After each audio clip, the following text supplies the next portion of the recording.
Hari Guru kepada semua Bapak Ibu guru yang ada hari ini. Hari ini adalah hari yang sangat spesial untuk menghargai dan mengapresiasi kerja keras dan dedikasi Bapak Ibu guru dalam mendidik dan membimbing anak-anak kita. Oleh karena itu, kami sangat berterima kasih atas segala yang telah Bapak Ibu guru lakukan. Kami juga ingin mengapresiasi kerja keras Bapak Ibu guru dalam menghadapi tantangan dan kesulitan dalam proses belajar mengajar. Kami tahu tentunya bahwa Bapak Ibu guru tidak hanya mengajar, tapi juga menjadi contoh dan teladan bagi anak-anak kita.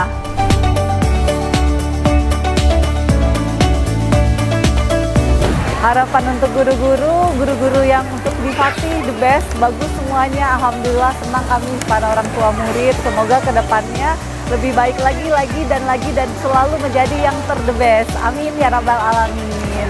Love you teacher semua.